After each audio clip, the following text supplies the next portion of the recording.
আছেন উনি চেষ্টা করবেন মাঝখানে আসার জন্য। লক্ষ্মীনারায়ণ অধিকারী আপনি থাকলে একটু চলে আসেন মঞ্চে। লোচন সন্ত, রাজীব লোচন সন্ত আপনি একটু চলে আসুন। আমাদের অত্যন্ত এবারের কলকাতার অনুষ্ঠানে যিনি নিয়ে এসছেন তিনি হচ্ছেন মাননীয় মন্ত্রী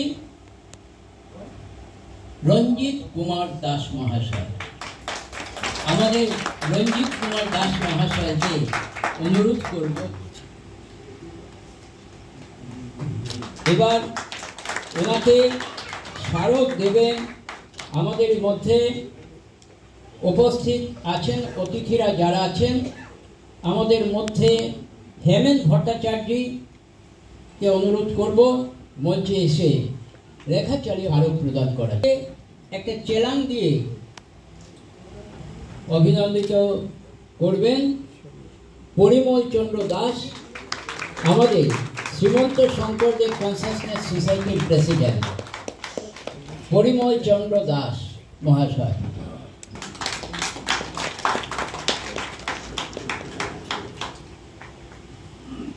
এবার ওনাকে সম্বর্ধনা জানাও। প্রিয়াঙ্কা তুমি ওনাকে চেলাং দিয়ে সম্বর্ধনা জানাও। সৈকত তুমি স্মারক তুলে দাও।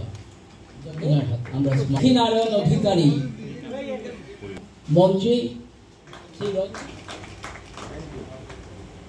এবার চন্দনা মাননীয় লক্ষ্মীনারায়ণ অধিকারী সুন্দরিয়া সত্রে উনি একটা স্মারক উপহার দিচ্ছেন মাননীয় মন্ত্রী মহাশয়কে। তপন কুমার দাস,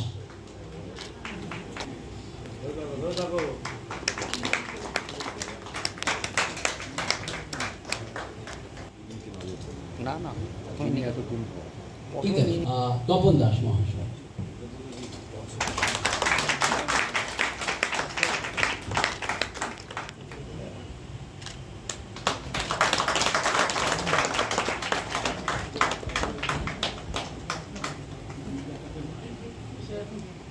এবার ওনার হাতে আরেকটা স্মারক তুলে দিচ্ছে আমাদের চন্দনা সর্দার।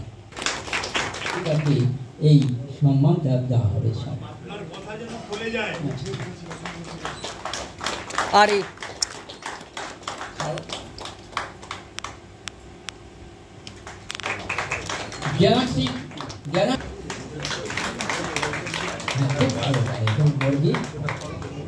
খুব ভালো গায়, সৈকত বর্গীত গায়। যদি সময় পাই শেষে আমরা একটা বর্গীত শুনবো, একটা নৃত্য আছে।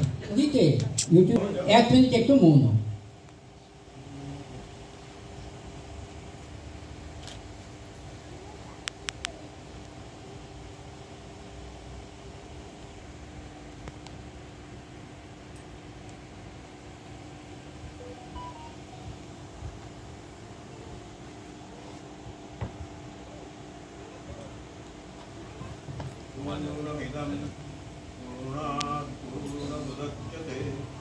पूर्णस्य पूर्णमादाय पूर्णमेवावशिष्यते। ॐ शान्ति शान्ति शान्ति। হ্যালো, আজকে যে অনুষ্ঠানটি হলো এটা কিরকম হলো সেটা একটু। আমাদের শুধু আসামের না, সমগ্র ভারতবর্ষের একজন মহাপুরুষ শ্রীমন্ত শঙ্করদেব। আর শ্রীমন্ত শঙ্করদেবের 577 বার্থডে ছিল, ওনাদের জন্মদিন আবির্ভাব মহোৎসব। এই আবির্ভাব মহোৎসব সমগ্র ভারতবর্ষ হচ্ছে, আসামে হচ্ছে, এবং শ্রীমন্ত শঙ্করদেব কনসেনসাস সোসাইটি এই সংগঠন এই কলকাতাতে এই প্রোগ্রাম নিয়েছে। আর এই ব্যাপারে আমাদের সুজিত চক্রবর্তী মহাশয় এবং সত্য মহাসভার উদ্যোগ নিচ্ছে। আমাকে নিমন্ত্রণ দিয়েছিল যে শঙ্করদেবের ব্যাপারে কিছু বলার জন্য। আমি অত্যন্ত সুখী যে কলকাতার বাঙালি মানুষ এই জায়গায় এসে শঙ্করদেবের বিষয়ে যা ডকুমেন্টারি দেখলো বা কিছু অধ্যয়ন করলো। আর নিশ্চিত মতো আমাদের মহাপুরুষ যতগুলো মহাপুরুষ রয়েছে, স্বামী বিবেকানন্দ হোক বা পরমোচ্চ হোক, যে কেউ প্রান্তীয় অঞ্চলের না, সবাই ভারতবর্ষের জন্য। আর যেরকম করে নেতাজি কাজ করেছিল ভারতের জন্য, স্বামী বিবেকানন্দ ভারতের জন্য, আমাদের বিশ্বকবি রবীন্দ্রনাথ ঠাকুর শুধু বেঙ্গলের না, সমগ্র ভারতবর্ষের, সেরকম করে আমাদের শ্রীমন্ত শঙ্করদেব শুধু আসামের না, সমগ্র ভারতবর্ষ। কারণ ওনাই বলেছিল, ধন্য ধন্য কলিকাল, ধন্য ধন্য নরটন ভালো, জনমে লোকিল ভারতে পড়েছে। এটা উদ্দেশ্য হলো যে ভারতে জন্মগ্রহণ করে ওনা বলেছিল ধন্য হচ্ছে। সবগুলো মহাপুরুষ ভারত বর্ণনা করেছে। আর এর জন্য কলকাতায় আজকের যে কার্যসূচি আয়োজন করেছে, এর জন্য আমি ওনাদেরকে সবাইকে ধন্যবাদ জানাচ্ছি। আজকে সুজাতা সদনে শঙ্করদেবকে নিয়ে একটি সুন্দর অনুষ্ঠানের মধ্য দিয়ে সম্মান জানানো এবং তার জন্মদিনটা পালন করলেন। সেখানে উপস্থিত আপনি কি বলবেন এখান থেকে? না, দেখুন, ব্যাপার হচ্ছে ভারতবর্ষকে বলা হয় বৈচিত্র্যের মধ্যে ঐক্যের নামই ভারতবর্ষ। অতএব নানান জায়গায় নানান মতামত, নানান কর্মকাণ্ড, নানান ধর্মযজ্ঞ সবকে এক জায়গায় আনতে হবে। আর ভারতকে জানতে গেলে এই রকম যারা মুনি ঋষি আজ থেকে 577 বছর আগে যিনি জন্মেছিলেন, সেই সময় তিনি 64 কলার যে বিদ্যা, যার সৃষ্টি বিভিন্ন ব্রজ ভাষাতে, উপন্যাস, গল্প, কবিতা, গান, সমস্ত কিছু, এবং তার সাথে সাথে সমাজ গঠন, মানব চরিত্র গঠন এবং প্রত্যেকটি গ্রাম গঠন পর্যন্ত চিন্তা, সূক্ষ্মাতি সূক্ষ্ম চিন্তা যিনি এই সমাজকে নিয়ে করেছিলেন, সেই শ্রীমন্ত শঙ্কর দেবকে আসামে কেন বন্দি রাখা হবে? অতএব আসাম থেকে তার মত, তার পথ, তার দেখানো যে কৃষ্ণ যে সেবা, তাকে ছড়িয়ে দিতে হবে।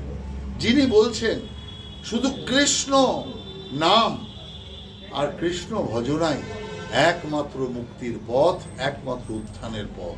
তিনি বারবার বলছেন যে কোনো রকম উপোস, কোনো রকম নিয়ম, কোনো রকম বিভিন্ন রকম উপায়, এই সমস্ত কিচ্ছু দরকার নেই।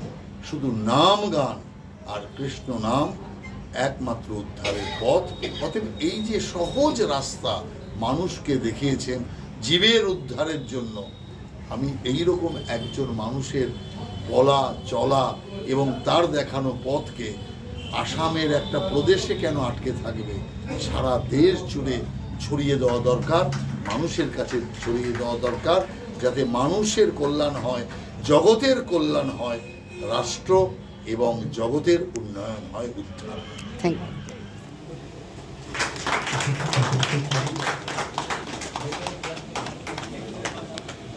পীতাম্বর ভকত মধুপুর সত্যের সত্যাধিকারী, উনিও সে উপস্থিত হয়েছেন এখন।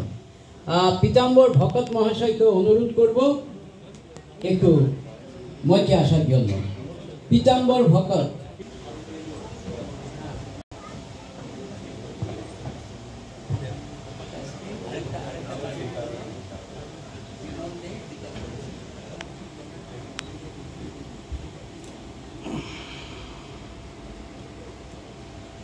হ্যাঁ, আসুন।